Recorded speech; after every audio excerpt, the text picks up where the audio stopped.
फिर से जय हिंद to everyone and welcome to only PYQs YouTube channel. So दोस्तों, this is the postmortem analysis video of civil services exam 2025, right. और आज की वीडियो में we are going to cover the geography section. तो आज की वीडियो में geography cover करने वाले हैं। ऑल्सो सिविल सर्विस एग्जाम 2025, इसका जो हिस्ट्री सेक्शन है ऑलरेडी वो चैनल पर अपलोडेड है, तो तुम जाके उसका वीडियो देख सकते हो, राइट। और उस वीडियो में मैंने तुम्हें दिखाया है कि इस बार हिस्ट्री के सेक्शन में कितना ज़्यादा यूपीएससी ने पीवाईक्यूज़ का रिपीटिशन रखा है, और with the help of PYQs तुम अपना हिस्ट्री में आराम से स्कोर इंक्रीज़ कर सकते थे, राइट। और यही सेम चीज़ मैं तुम्हें पीवाईक्यूज़ का इंपॉर्टेंस ज्योग्राफी के इस वीडियो में दिखाने वाला हूँ कि कैसे जो स्किप कैटेगरी के जो क्वेश्चन होते हैं उस एग्जाम प्रेशर में काफ़ी एस्पिरेंट्स क्वेश्चंस को अटेम्प्ट नहीं कर पाते, राइट। लेकिन वो पीवाईक्यूज़ के हेल्प से तुम उनको ईजिली अटेम्प्ट कर लेते और तुम्हारा ज्योग्राफी में भी स्कोर इंक्रीज़ होता, राइट।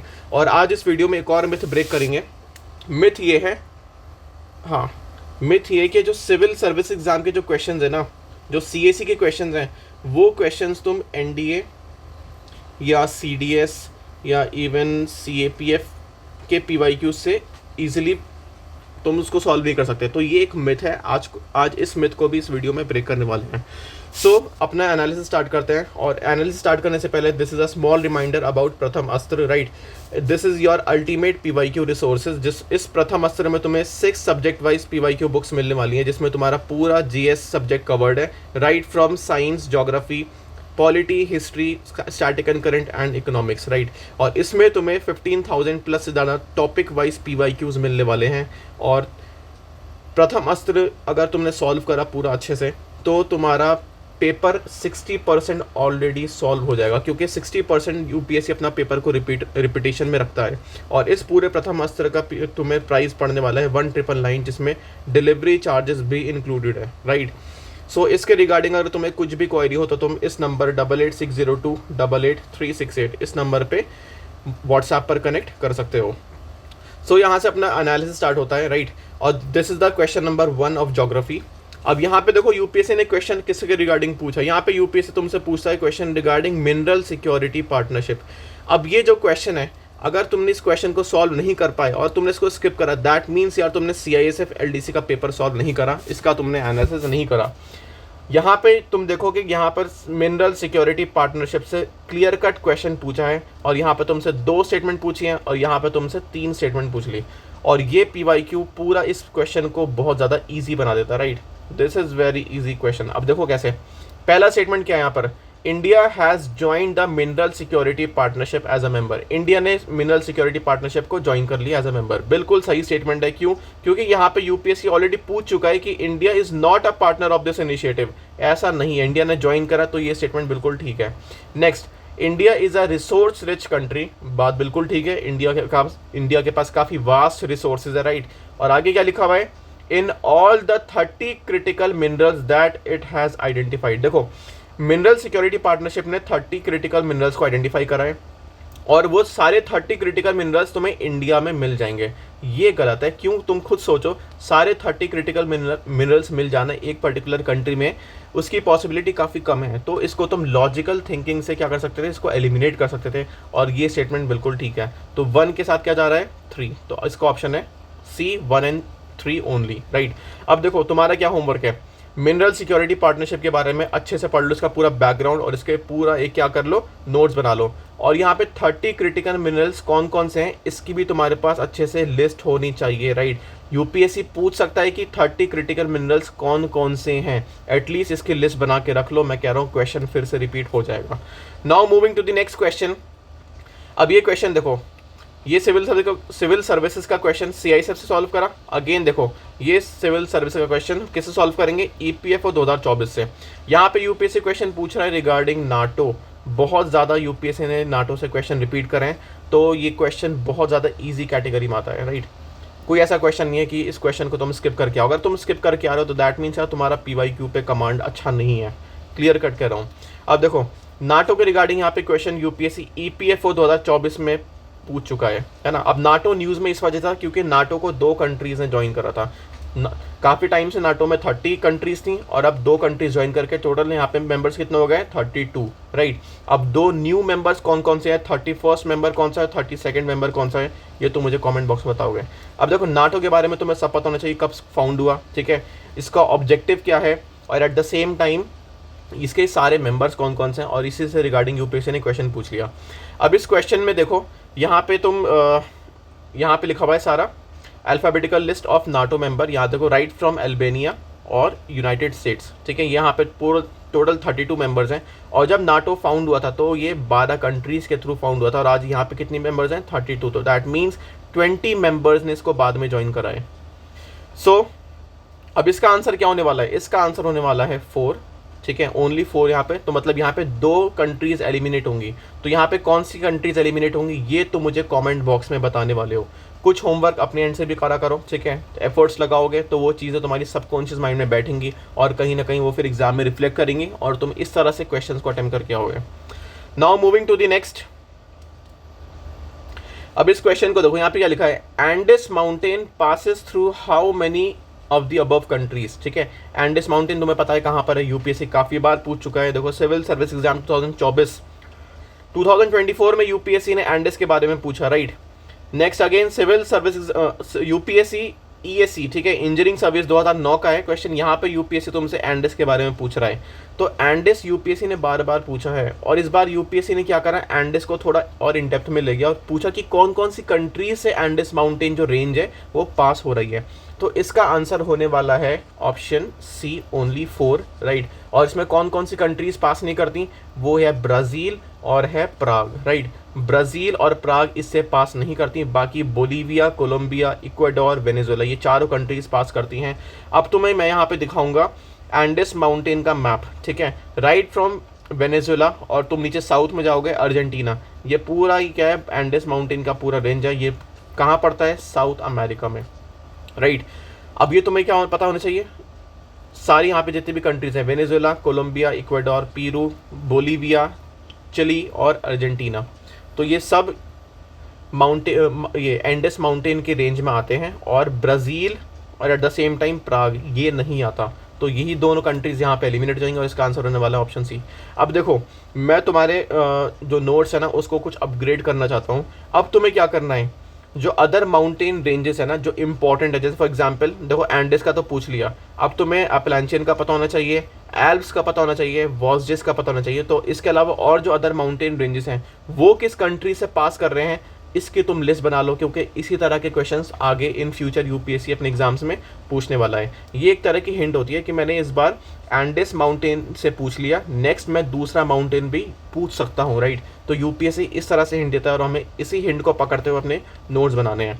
नाउ मूविंग फॉरवर्ड, ये क्वेश्चन देखो, अब ये क्वेश्चन है यूपीएससी पूछ रहा है कि कौन से लेक्स इक्वेटर से पास करते हैं। और देखो ये क्वेश्चन इतना ब्यूटीफुल है और eight the same time it is very difficult question, it's not that easy. देखो आज तक यूपीएससी क्वेश्चन पूछता है कि कौन कौन सी कंट्रीज इक्वेटर से पास करती हैं। देखो एनडीए 2019 में यूपीएससी ने पूछा, यूपीएससी इंजीनियरिंग सर्विस 2011 में यूपीएससी ने पूछा कि इक्वेटर से कौन सी कंट्रीज पास करती हैं। तो ये कंट्रीज़ के नाम काफ़ी एस्पिरेंट्स को याद है, इस ऐसे क्वेश्चन आते हैं तो एस्पिरेंट आराम से टिक करके आता है।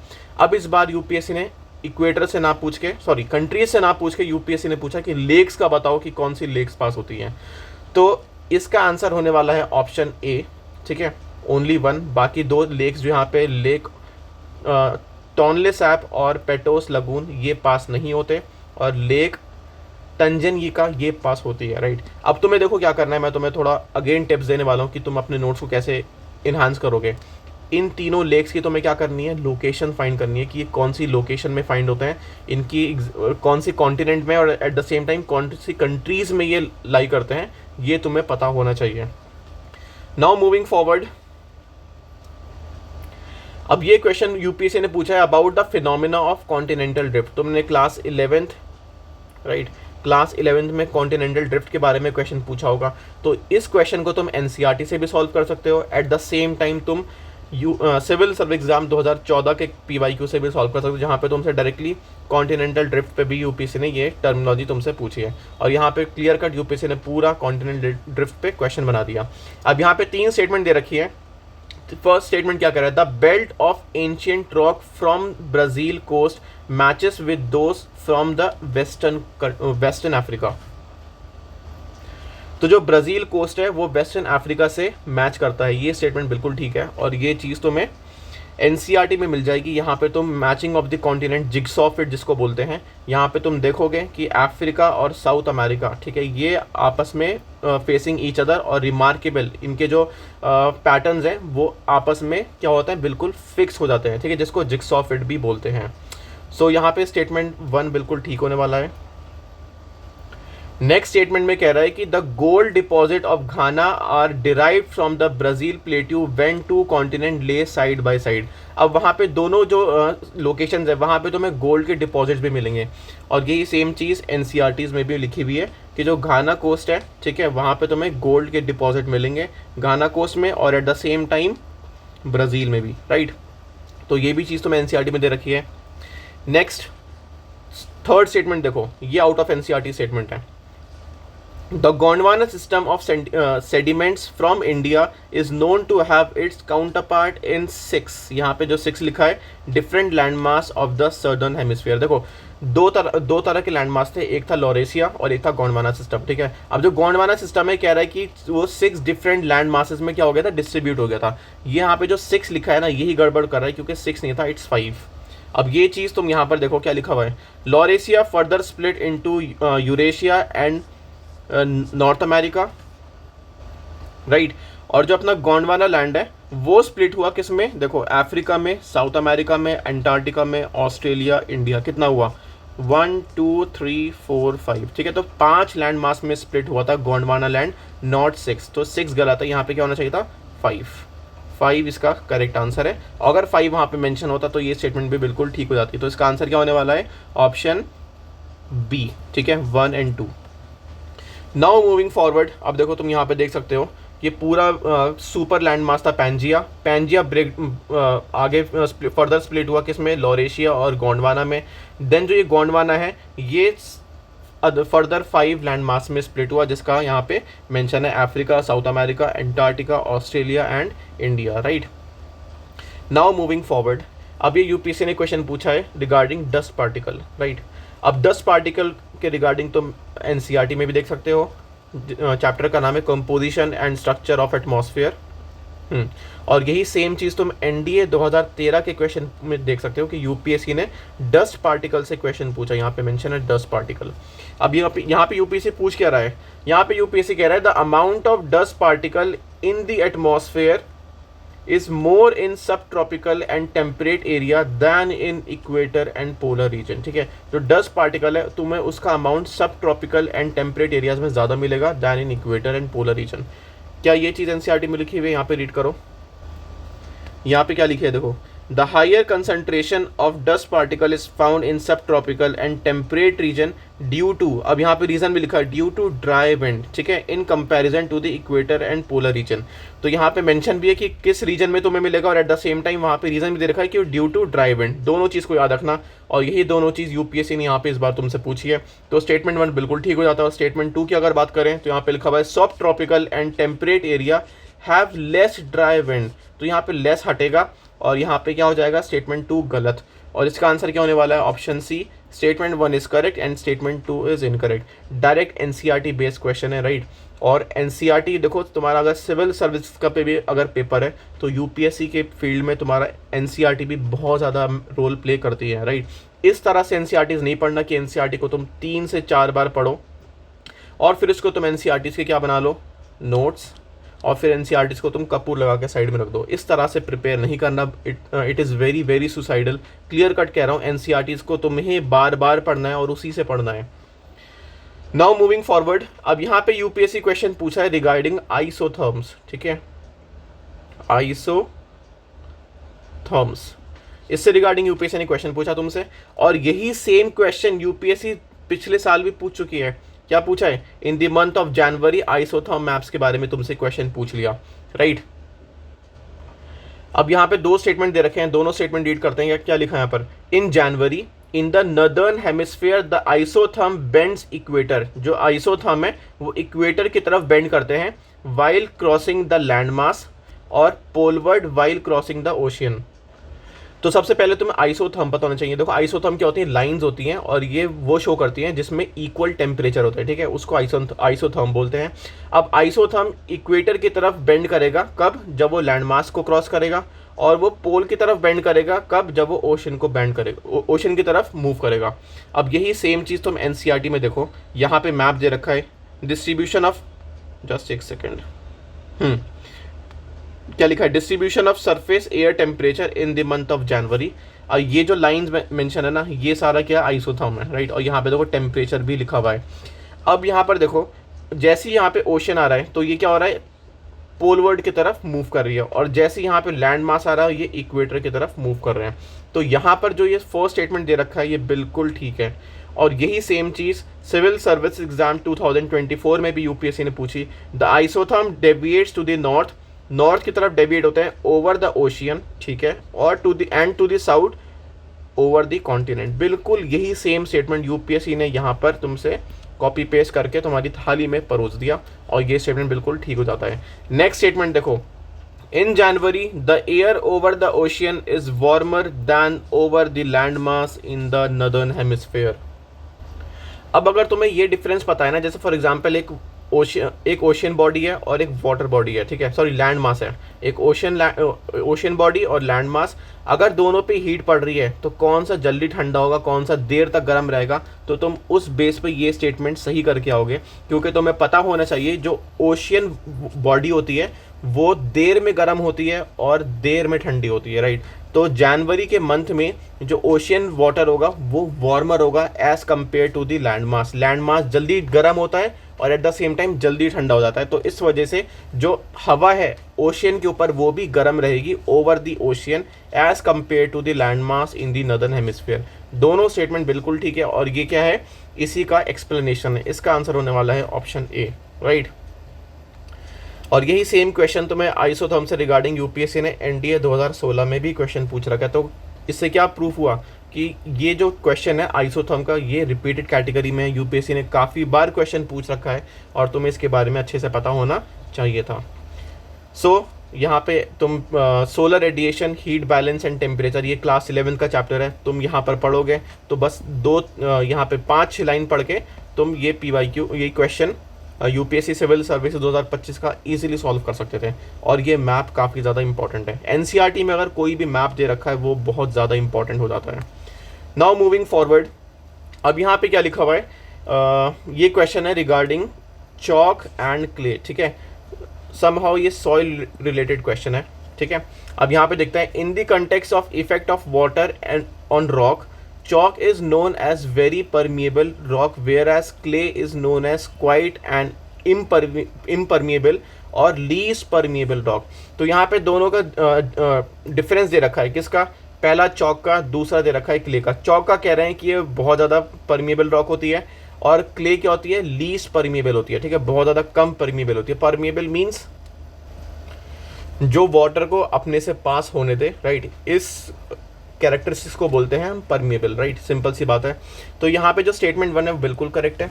नेक्स्ट है स्टेटमेंट 2, क्या कह रहा है, chalk is porous and hence can absorb water, ठीक है, चॉक पोरस होती है। Next, clay is not porous at all. अब देखो स्टेटमेंट 3 में तुम देखोगे यूपीएससी ने बहुत ज़्यादा स्पेसिफिकली यूपीएससी ने पूछा कि जो क्ले है वो बिल्कुल भी पोरस नहीं होती, ठीक है, ऐसा नहीं है।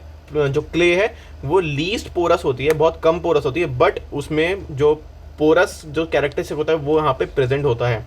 और यही सेम तुम यहाँ पे देखोगे यूपीएससी SCRA 2011 में पूछा था कि बताओ सिल्ट, सैंड, क्ले, राइट, इनके साइज के अकॉर्डिंग तुम्हें उसको क्या करना है, अरेंज करना है। तो इसका आंसर है ऑप्शन बी, सैंड का साइज सबसे बड़ा होता है, देन उसका छोटा सिल्ट, देन उसका सबसे छोटा था क्ले।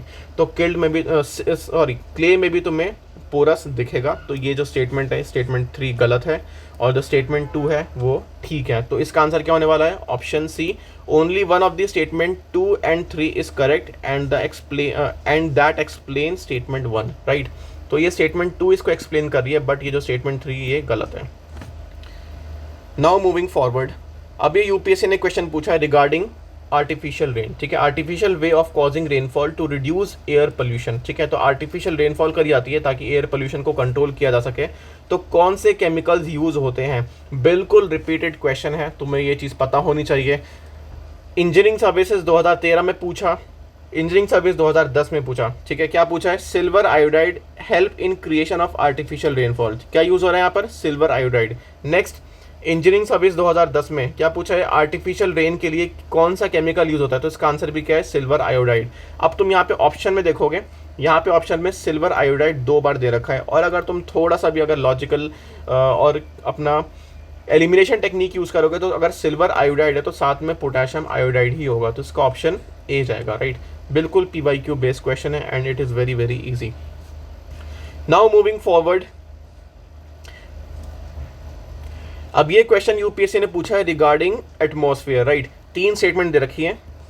पहला स्टेटमेंट क्या कह रहा है, without the atmosphere temperature would be well below freezing point everywhere on the earth surface. अगर अर्थ से हम एटमॉस्फेयर को रिमूव कर दे, राइट, तो जो टेम्परेचर होगा वो डिक्रीज करेगा, ठीक है, रिड्यूस करेगा और वो फ्रीजिंग पॉइंट से बिलो हो जाएगा।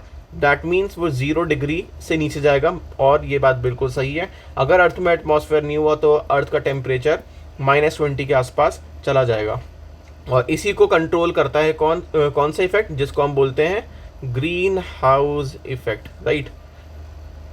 नेक्स्ट है statement, heat absorb and trapped by the atmosphere maintain our planet average temperature. बिल्कुल जनरल स्टेटमेंट है, कुछ इसमें ऐसा नहीं है कि यूपीएससी ने बहुत स्पेसिफिक कीवर्ड यूज करा हो, राइट।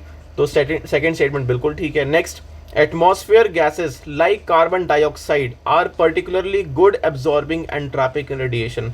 सिंपल सी बात है, जो एटमॉस्फेरिक गैसेस हैं, specially carbon dioxide which is also responsible for green house effect. तो ये जो गैसेस होती हैं वो अर्थ का जो टेम्परेचर है वो मेंटेन करती हैं, कैसे, बाय ट्रैपिंग द रेडिएशन। तो थर्ड स्टेटमेंट भी बिल्कुल ठीक है। अब यही सेम क्वेश्चन तुम यहाँ पर देखोगे, CAPF 2024 में क्वेश्चन पूछा, राइट। CDS 2012 में क्वेश्चन यूपीएससी पूछ चुकी है, which of what is the major role of green house gas that contributes the temperature rise of the earth surface, right. Next यहाँ पे CISF AC 2010 में यूपीएससी ने तुमसे पूछा कि बताओ ग्रीन हाउस गैस, जो यहाँ पे कार्बन डाइऑक्साइड इसका आंसर है, और यही सेम गैस यूपीएससी ने यहाँ पे मेंशन है, कार्बन डाइऑक्साइड। सो बिल्कुल PYQ बेस्ड क्वेश्चन है, और इसी क्वेश्चन का सोर्स तुम यहाँ पर composition and structure of the atmosphere chapter 7 है क्लास 11 का, तो तुम इस पर्टिकुलर पार्ट को पढ़ो वीडियो को पॉज करके, then you will get to know कि ये चीज़ यूपीएससी ने यहाँ पर तुमसे कंसेप्चुअली पूछी है, राइट। सो इसका आंसर होने वाला है ऑप्शन C, राइट। 1, 2 एंड 3 तीनों स्टेटमेंट बिल्कुल ठीक है। नाउ मूविंग फॉरवर्ड, अब देखो इस क्वेश्चन का एग्जैक्ट सोर्स नहीं मिला मुझे, क्योंकि यहाँ पे आर्टिकल 6 यूपीएससी पूछ रहा है about Paris agreement, even though UPSC ने CAPF 2017 में पेरिस एग्रीमेंट से क्वेश्चन पूछा है।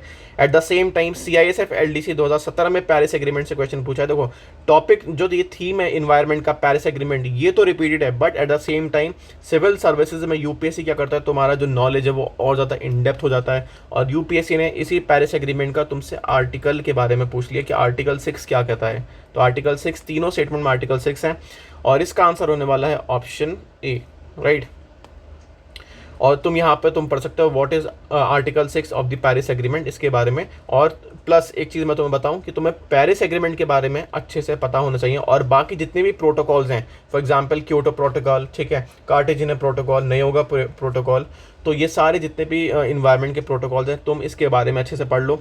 इसके चांसेस CAPF में आने के बहुत बहुत ज़्यादा हैं, राइट। नाउ मूविंग फॉरवर्ड, अब यहाँ पे क्वेश्चन है रिगार्डिंग कार्बन एमिशन। तो यहाँ पे 3 स्टेटमेंट दे रखी है। पहला स्टेटमेंट क्या कह रहा है, carbon dioxide emission in India are less than 0.5 t CO2 capita, right. ये स्टेटमेंट गलत है। अब देखो इसको तुम थोड़ा अपने एलिमिनेशन टेक्निक से यूज़ कर सकते हो, क्योंकि यूपीएससी जब भी कोई फिगर देता है, जैसे फॉर एग्जांपल यहाँ पे 0.5 दिया है, तो ज़्यादा चांसेस ये रहते हैं कि इस तरह के फिगर्स गलत होते हैं। और तुम इसका सोर्स यहाँ पे देखोगे कि per capita CO2 emission India का कितना है, अराउंड 2.1, 2023 का यहाँ पे मेंशन है। तो यहाँ पे 0.5 यहाँ पे क्या है, बिल्कुल गलत है। नेक्स्ट है, in terms of CO2 emission from fuel combustion India rank second in India Pacific region.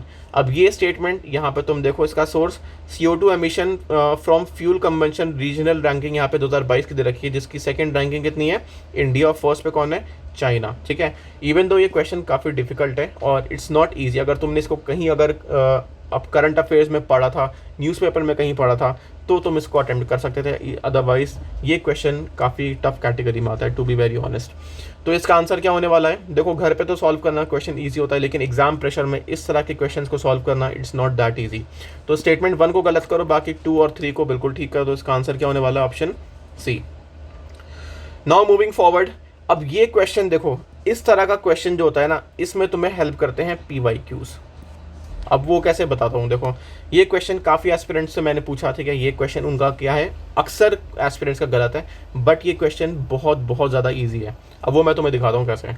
अब यहाँ पे UPSC तुमसे पूछ रहा है स्टेटमेंट 1 में कि rain forest produce more oxygen than produce by ocean. ठीक है, देखो ओशियन में भी फाइटोप्लैंक्टन्स होते हैं, ठीक है, ओशियनिक प्लांट्स जिसको बोलते हैं, वो भी ऑक्सीजन प्रोड्यूस करते हैं और eight the same time rain forest से भी अपना ऑक्सीजन प्रोड्यूस होता है। पहला स्टेटमेंट। दूसरा statement, marine phytoplankton and photosynthetic bacteria produce about 50% of the world oxygen. अब यही सेम स्टेटमेंट मैं तुम्हें PYQ में दिखाऊं, तुम यहाँ पर देखो NDA 2012 का क्वेश्चन, और इसका स्टेटमेंट तुम सी देखो क्या लिखा है, फ्लोटिंग प्लांट्स जिसको हम क्या बोलते हैं phytoplankton in the ocean produce over half of the world population. बिल्कुल सेम स्टेटमेंट UPSC ने यहाँ से उठाया और सिविल सर्विस एग्जाम 2025 के थाली में तुम्हारे सामने परोस दिया, और ये स्टेटमेंट बिल्कुल ठीक है। और अगर ये स्टेटमेंट ठीक है तो ऑटोमेटिकली ये स्टेटमेंट गलत हो जाता है, क्योंकि ये स्टेटमेंट आपस में कॉन्ट्राडिक्ट कर रहे हैं, राइट। तो यहाँ पे जो अपना ओशियन है वहाँ पे तुम्हें ज़्यादा ऑक्सीजन प्रोड्यूस होता हुआ दिखेगा, और रेन फॉरेस्ट उतना ऑक्सीजन प्रोड्यूस नहीं करते जितना ओशियन से ऑक्सीजन प्रोड्यूस होता है। तो ऑप्शन 1 गलत, ऑप्शन 2 सही। अब देखो ऑप्शन 1 अगर गलत करता हूँ तो ये गया, और इसका आंसर अपने आप ही क्या हो जाएगा, ऑप्शन बी। और यही सेम चीज़ CDS 2012 में भी UPSC ने तुमसे पूछी कि like over 90% of the world biomass वो कहाँ पे प्रोड्यूस होता है, वो होता है ओशियन में, right. So proper PYQ based question, अगर तुमने NDA 2012 तक के PYQs लगाए हैं तो इस तरह के क्वेश्चंस तुम इजीली कर पाओगे, और ये क्वेश्चंस जो अदर एस्पिरेंट्स गलत कर रहे हैं तुम्हारा सही होगा, तुम मार्क्स गेन कर जाओगे और तुम्हारे लिए इजी हो जाएगा कि तुम इजीली कट ऑफ को क्लियर कर जाओ। और इसी तरह से देखो मैंने टॉपिक वाइज PYQs लगाए हैं प्रथम अस्त्र में, जिसमें मैं तुम्हें 15,000 से ज़्यादा टॉपिक वाइज PYQs प्रोवाइड करके दे रहा हूँ। तो अगर PYQs को तुम्हें अगर अपनी प्रिपरेशन में ऐड करनी है तो आई मस्ट से कि तुम्हें प्रथम अस्त्र को अपनी प्रिपरेशन में ऐड कर लेना चाहिए, राइट। चलो आगे मूव ऑन करते हैं। अब देखो ये question regarding ethanol blending process, right. अब देखो ये क्वेश्चन भी रिपीटेड है, क्यों, क्योंकि यहाँ पे देखो इंजीनियरिंग सर्विसेज 2024 में इथेनॉल से रिगार्डिंग क्वेश्चन पूछा, सिविल सर्विसेज 2009 का क्वेश्चन अगेन यहाँ पे तुम्हें इथेनॉल या बायोफ्यूल के रिगार्डिंग क्वेश्चन पूछा, ये रहा, राइट। और UPSC RT एग्जाम 2025 यहाँ पर भी तुमसे इथेनॉल से रिगार्डिंग क्वेश्चन पूछा है।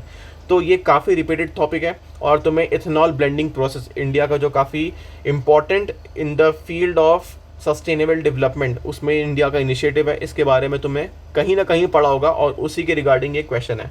तो स्टेटमेंट 1 में क्या बोल रहा है, 1 of the 2 major ethanol producer in the world, वो कौन कौन से हैं, ब्राज़ील हैं और यूनाइटेड स्टेट हैं। बिल्कुल सही स्टेटमेंट है। The former produce more ethanol than the latter, ठीक है। अब यहाँ पर गड़बड़ हो जाती है, वर्ल्ड के जो 2 मेजर इथेनॉल प्रोड्यूसर्स हैं ना, वो तो ब्राज़ील और US हैं, बट जो ज़्यादा इथेनॉल प्रोड्यूस करता है वो अमेरिका, ना कि ब्राज़ील। तो स्टेटमेंट 1 गलत हो जाता है, और इस तरह के क्वेश्चन में जैसे ही 1 स्टेटमेंट गलत होगा तो सेकंड स्टेटमेंट अपने आप ही ठीक हो जाएगा, और इसका आंसर क्या होने वाला है, ऑप्शन डी, ठीक है। First statement is not correct but second statement is correct. अब देखो, अब ये जो क्वेश्चन है यहाँ पे सिविल सर्विसेज इंजीनियरिंग सर्विसेज 2024 में, तो यहाँ पे तुम्हें काफ़ी अच्छे इथेनॉल से रिलेटेड स्टेटमेंट पूछी। यहाँ पे क्या लिखा हुआ है, ethanol is primary producer from corn and sugar cane. Ethanol corn और शुगर केन से प्रोड्यूसर, बिल्कुल सही स्टेटमेंट है। और यहाँ पर देखो सेकंड स्टेटमेंट में यहाँ पे कॉर्न का मेंशन है, ठीक है, तो ये स्टेटमेंट भी बिल्कुल ठीक है। नेक्स्ट है अच्छा तुम ये बताओ कि for the year 2025 the blending target of ethanol with petrol has been fixed at. India का जो ब्लेंडिंग टारगेट है वो कितना है, राइट? चलो मैं इसका आंसर बता रहा हूँ। इसका आंसर है 20% 2025 के लिए। ऐसा एक्चुअली हुआ क्या था, 20% हमने टारगेट रखा था, कब तक के लिए? 2030 के लिए। लेकिन नीति आयोग ने क्या करा, 2030 का जो ईयर है ना उसको स्किप करके 2025 ही कर दिया। नीति आयोग को ऐसा लगा कि हम 20% का जो इथेनॉल ब्लेंडिंग टारगेट है वो 2025 तक ही बीट कर लेंगे, राइट? और इसके बारे में तुम इथेनॉल ब्लेंडिंग प्रोसेस के बारे में, इसके बारे में पढ़ सकते हो। अब ये क्वेश्चन है रिगार्डिंग टाइम जोन्स, ठीक है? अब यहाँ पे तुमसे यूपीएससी पूछ रहा है कि बताओ how many of the above countries have more than 4 time Jones. 4 से ज्यादा टाइम जोन कौन कौन सी कंट्रीज के पास हैं? तो इसका आंसर देखो, डायरेक्टली बता रहा हूँ, इसका आंसर क्या होने वाला है? इसका आंसर होने वाला है option B, 4 only, because Brazil के पास मोर देन 4 टाइम जोन्स नहीं है। यूके, डेनमार्क, न्यूजीलैंड, ऑस्ट्रेलिया सबके पास 4 से ज़्यादा टाइम जोन है, बट ब्राज़ील के पास नहीं है। तो इसका आंसर होने वाला है ऑप्शन बी। अब तुम्हें इसका सोर्स मैं दिखाता हूँ। देखो, दिस इज क्लास 6 का एनसीईआरटी कटआउट। यहाँ पे डू यू नो में मेंशन है कि यूएस के पास 7 टाइम जोन्स हैं, कनाडा के पास कितने टाइम जोन है?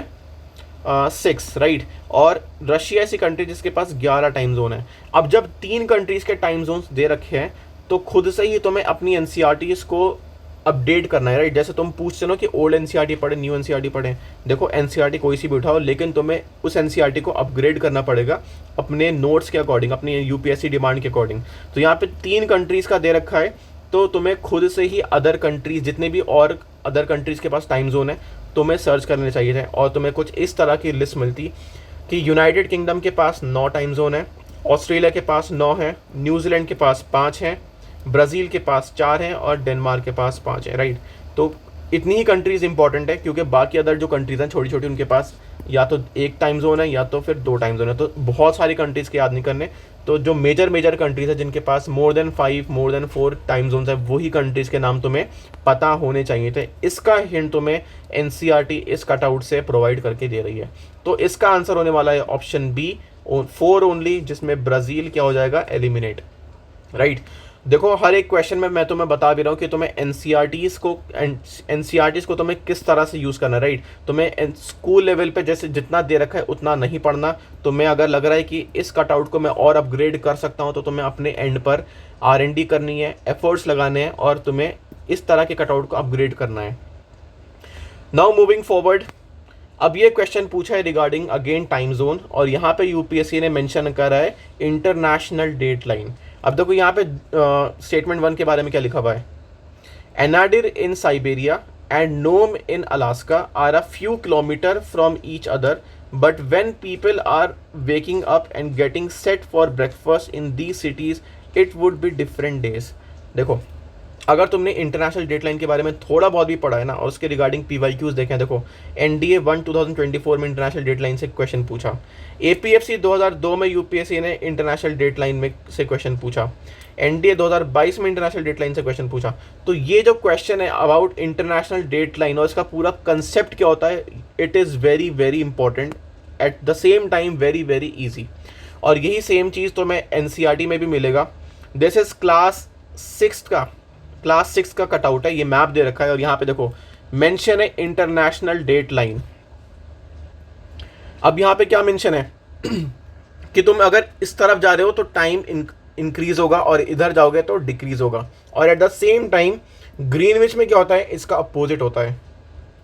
अगर तुम ईस्ट टू वेस्ट जाओगे तो बिफोर टाइम रिड्यूस होगा, और अगर वेस्ट टू ईस्ट जाओगे तो टाइम क्या होगा, इंक्रीज होगा। तो ये चीज़ याद रख लेना, ठीक है?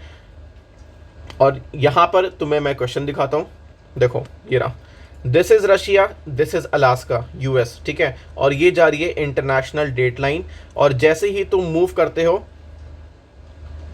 From west to east, right, तुम्हारा दिन क्या होता है, सब्सट्रैक्ट, कैलेंडर से एक दिन तुम्हारा घट जाएगा। और एट द सेम टाइम जैसे तुम ईस्ट टू वेस्ट मूव करोगे, कैलेंडर में तुम्हारा एक दिन बढ़ जाएगा। और इसी वजह से रशिया में अगर मंडे हो रहा है, राइट, रशिया में मंडे हो रहा है, तो अलास्का यूएस में क्या हो रहा होगा, संडे। तो यहाँ पे आप क्वेश्चन पे मूव करो, तो ये क्वेश्चन है, ये बिल्कुल ठीक है कि दोनों में अलग अलग टाइम हो रहा होगा, अलग अलग डेज होंगे बिल्कुल। और यहाँ पे स्टेटमेंट 2 क्या है, when it is Monday in Anadyr it is Tuesday in Nome. ये बिल्कुल गलत है, क्योंकि अगर रशिया में अगर मंडे हो रहा है तो अलास्का, ठीक है, यूएस में संडे होगा, ना कि ट्यूसडे, ठीक है, संडे होगा। तो इस वजह से यहाँ पे जो यूपीएससी ने ट्यूसडे लिखा है ना, ये स्टेटमेंट को कर देता है गलत, और इसका ऑप्शन होने वाला है ऑप्शन ए। अब यही सेम चीज़ तुम यहाँ पे देखो क्या लिखा हुआ है, एनडीए 2022 में, what will happen if you flying east across the international date line. अगर तुम ईस्ट की तरफ फ्लाई कर रहे हो तो क्या होगा, तो क्या होगा, यू विल लूज 24 आवर्स। इसका आंसर ऑप्शन डी है। तो इंटरनेशनल डेट लाइन का तुम्हें पूरा कंसेप्ट पता होना चाहिए, because it is mention in NCERT as well as PYQs में भी यूपीएससी ने काफ़ी बार इससे रिलेटेड क्वेश्चन पूछे हैं। नाउ मूविंग फॉरवर्ड, अब यहाँ पे यूपीएससी पूछ रहा है कंट्रीज एंड उसके वो कंट्री कौन से रिसोर्स में रिच है। इसका आंसर देखो ऑप्शन सी होने वाला है, बोस्टवाना डायमंड में रिच है, चिली लिथियम, इंडोनेशिया निकल। देखो यहाँ पे जो चिली मेंशन है ये तुम खुद भी गेस कर सकते थे, क्योंकि तुमने पढ़ा होगा लिथियम ट्राइंगल के बारे में। लिथियम ट्राइंगल में कौन कौन सी 3 कंट्रीज आती हैं, एक पहली कंट्री आती है ए से अर्जेंटीना, बी से बोलीविया और सी से चिली। तो ABC जिसको हम लिथियम ट्राइंगल बोलते हैं वो किसमें उसमें चिली भी मेंशन है। तो ये तुम ठीक करके आते हैं।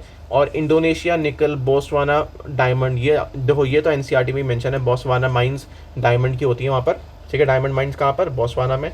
और अब मैं तुम्हें बता रहा हूँ तुम्हें मिनरल्स किस तरह से प्रिपेयर करना है। देखो जितने भी यूपीएससी ने मिनरल्स पूछे हैं पीवाईक्यूज में, तुम्हें वो पता होना चाहिए कि वो इंडिया में कौन सी स्टेट में सबसे ज़्यादा है, राइट, कौन सी स्टेट में वो मिनरल सबसे ज़्यादा है, और एट द सेम टाइम वही सेम मिनरल कौन सी कंट्री में सबसे ज़्यादा है।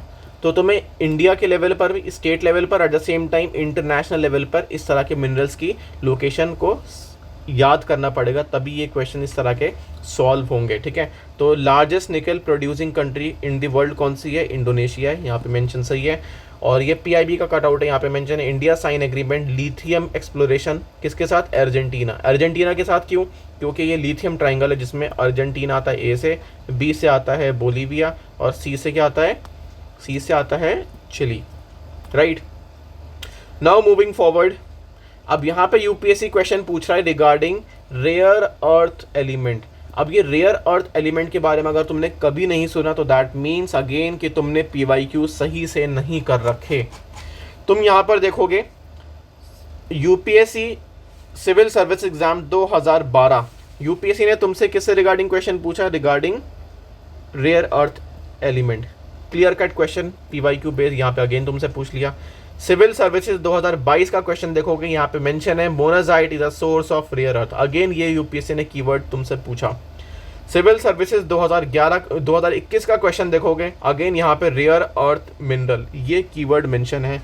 तो तुम्हें पता होना चाहिए था कि एग्जैक्टली रेयर अर्थ एलिमेंट या रेयर अर्थ मिनरल ये है क्या।